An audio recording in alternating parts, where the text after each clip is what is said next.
Tem sido quente o debate no Congresso em torno da reforma da Previdência. É o assunto desse primeiro semestre. Entre os parlamentares, muitos dizem que essa proposta enviada pelo governo federal é dura e estão tentando suavizar algumas regras. Vamos saber em que pé andam as discussões com Juliana Rosa. Juliana vai trazer uma entrevista exclusiva para a gente hoje. Juliana, o tema é sem dúvida nenhuma polêmico, a gente fala disso aqui toda hora.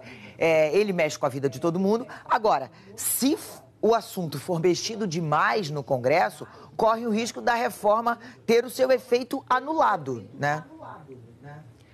Exatamente, Leilane. Boa noite para você, todo mundo que acompanha a edição das 6. A reforma da Previdência precisa ser feita para reduzir a dívida do Brasil ao longo dos próximos anos, né? Isso é fundamental e a gente tem que se esforçar para poder sair dessa crise histórica que todo mundo está sentindo ainda com força. Hoje o Brasil gasta 9 vezes mais com idosos do que com crianças e jovens, pelas contas do economista José Márcio Camargo. Então, é uma questão de escolha realmente impressionante. A gente precisa decidir onde a gente vai gastar. Tem alguns pontos que eu trouxe aqui, 3 pontos que são considerados aí fundamentais, o coração da reforma da Previdência aí pelos especialistas. Eu trouxe aqui para explicar aqui na edição das 6. Primeiro, idade mínima de 65 anos para todos os trabalhadores, homens, mulheres, regra de transição para homens. O governo propõe 50 anos ou mais. Para a mulher, 45 anos ou mais, pagariam, então, um pedágio, trabalhariam um pouco mais, mas fariam aposentadoria mais cedo do que 65 anos. E outra regra também considerada importante é impedir o acúmulo de benefícios, porque quem não conhece, né, você já ouviu falar de gente que recebe 2, 3, 4, até mais pensões acumuladas? Para você entender melhor a reforma da Previdência, a gente convidou aqui para falar ao vivo na edição das 6 o secretário de Previdência do Ministério da Fazenda, o Marcelo Caetano, que está em Brasília no nosso estúdio. Secretário, obrigada por ter aceitado aqui o nosso convite. É um tema polêmico, importante o senhor fazer essas explicações aqui para a gente. Primeiro, a gente sabe aí que a discussão está quente. Até onde o pode ceder? Olha, o Executivo, né, por meio do Presidente da República, encaminhou a proposta de emenda constitucional para o Congresso Nacional. Naturalmente que, como a gente vive em um ambiente democrático, agora o Congresso ele tem toda a soberania. Ele tem a soberania para indicar a velocidade da reforma, o tempo que ela vai ser discutida, e também a soberania para indicar o que se mantém e o que se altera. Agora, naturalmente que nós, do ponto de vista do Executivo, estamos mantendo um diálogo com o Congresso Nacional e o nosso desejo é ter uma reforma que, ao final de aprovada, seja o mais fiel possível à proposta original e também que consigamos tê-la aprovada até o final desse semestre.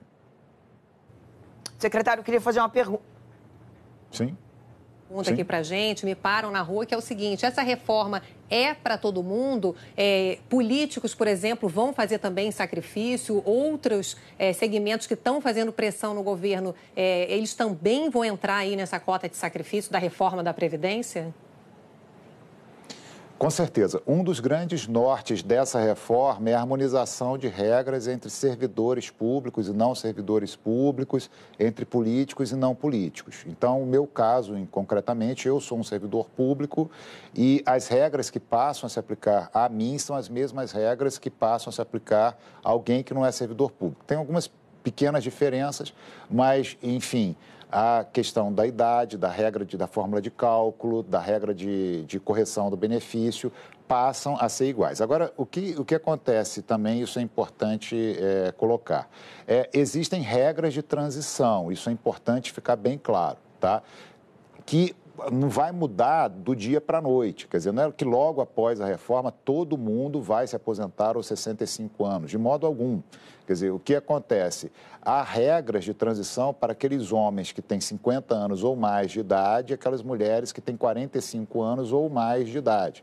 Então, para esse grupo, não se aplicam essas regras de 65 anos de idade. O que vai se aplicar para esse grupo é um adicional do tempo de serviço que falta para essa pessoa se aposentar de acordo com as regras atuais. Mas, enfim, a pergunta que você fez, no que diz respeito à harmonização, sim, políticos, eles também estão envolvidos nessa reforma. Quer dizer, passa os políticos a serem contribuintes do INSS, né? Agora, claro que tem regras de transição no meio do caminho. Servidor público, não servidor público, as regras passam a ser iguais, né? Agora que no meio do caminho existem regras de transição. Secretário, justamente a gente fala muito aqui que políticos, por exemplo, as pessoas querem fazer a contribuição, mas não querem sentir que estão fazendo sacrifício sozinhas, né? Então, os senadores, por exemplo, a gente já deu alguns exemplos aqui que podem se aposentar só com 8 anos no cargo. Isso, por exemplo, vai mudar com a reforma da Previdência? Sim, né? O que acontece? A gente tem que separar algumas coisas. Quem tem o direito adquirido, isso independentemente de ser político, servidor público ou estar no INSS, as regras ficam exatamente iguais. O que é direito adquirido? É aquela pessoa que já está por receber o benefício. Então, quem já está aposentado, nada muda, isso independentemente de ser político ou não político, de estar no regime próprio, estar no regime geral. Ou aquelas pessoas que mesmo, né, não tendo já requerido a sua aposentadoria, já completaram as condições de acesso ao benefício. Então, esse grupo do direito adquirido, quem já está aposentado, ou mesmo aquelas pessoas que não estando aposentadas já completaram as condições de acesso ao benefício, mas não requereram benefício, as condições para essas pessoas são iguais. O que acontece os políticos, eles vão passar a ter a mesma regra, né? Agora, cada parlamento, né, vai passar a estabelecer a sua regra de transição. Secretário, eu queria fazer uma pergunta. Boa noite para o senhor, obrigada pela participação. Antes da gente falar de tudo isso, tem uma questão básica. Os que criticam, os que são contra a reforma da Previdência, dizem que a Previdência não tem um déficit. O ministro insiste que tem um déficit, os técnicos falam num déficit. Essa é uma questão primordial. Tem ou não tem um déficit? Por que é tão difícil essa questão dos números? Sim, são duas questões importantes, né? A primeira é o ponto de partida e a segunda questão, independentemente do ponto de partida, para onde nós vamos. Deixa eu começar pela segunda questão. O Brasil, ele passa por um processo de envelhecimento populacional muito acentuado. A gente ainda é um país jovem, mas mesmo sendo ainda um país jovem, a gente passa por um processo de envelhecimento populacional bastante acelerado, em que o Brasil vai convergir para frente para uma estrutura demográfica europeia. Então, a pirâmide demográfica brasileira, claro que isso demora um pouco a acontecer, mas em décadas lá para frente vai ficar muito parecida com a pirâmide demográfica da Europa, mas não a pirâmide demográfica da Europa que existe hoje, mas a pirâmide demográfica da Europa que vai passar a existir lá na frente. Então, isso indica que, independentemente do ponto inicial em que nós estamos, há sim uma necessidade de reforma por conta dessa nova realidade demográfica. Tem cada vez mais idosos, cada vez mais gente por receber o benefício e vai ter, em contrapartida, cada vez menos pessoas para contribuir. Então, a dinâmica, o filme, o ponto de vista lá da frente já indica a necessidade de uma reforma da Previdência. Agora, independentemente da dinâmica do que vai acontecer lá para frente, a gente também tem uma questão a ser analisada, que é a questão do ponto de partida, do ponto inicial. Quando a gente está falando de Previdência, existem dois grandes regimes de Previdência. Existe o regime geral de Previdência Social, né, que basicamente, para simplificar, são as pensões, aposentadorias que são pagas pelo INSS, né? No ano passado, o INSS somou um déficit de 150 bilhões de reais.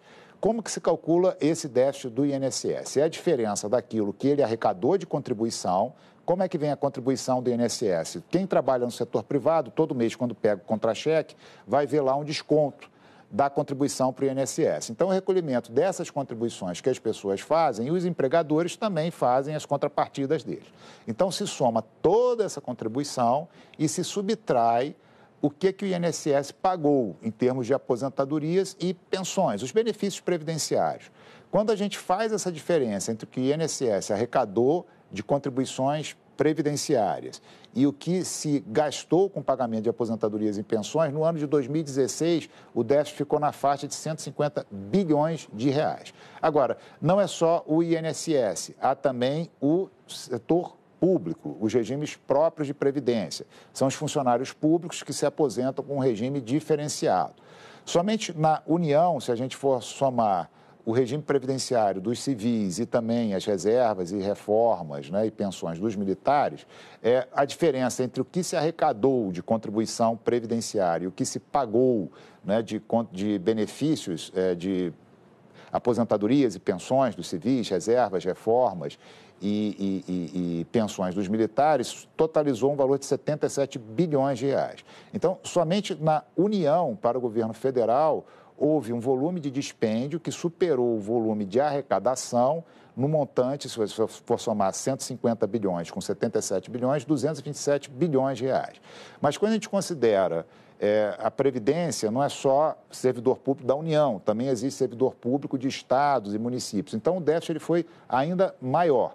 Todo o déficit previdenciário, somando o regime geral de previdência e também os regimes próprios de previdência, e não só da União, mas estados e municípios, totalizou mais de 300 bilhões de reais no ano passado. Tá certo. Secretário, agradeço a sua participação ao vivo aqui na edição das 6. Eu sei que são muitas dúvidas ainda, mas eu agradeço o senhor a vir colaborar um pouco aqui com esse tema tão importante aí para o nosso país. Muito obrigada, Leilane. A gente se despede e agradece, então, aqui do secretário. Muitas dúvidas ainda, mas é uma reforma que que não dá para ser ignorada, né? É o nosso maior gasto público. Para a gente crescer, precisa atacar isso, né?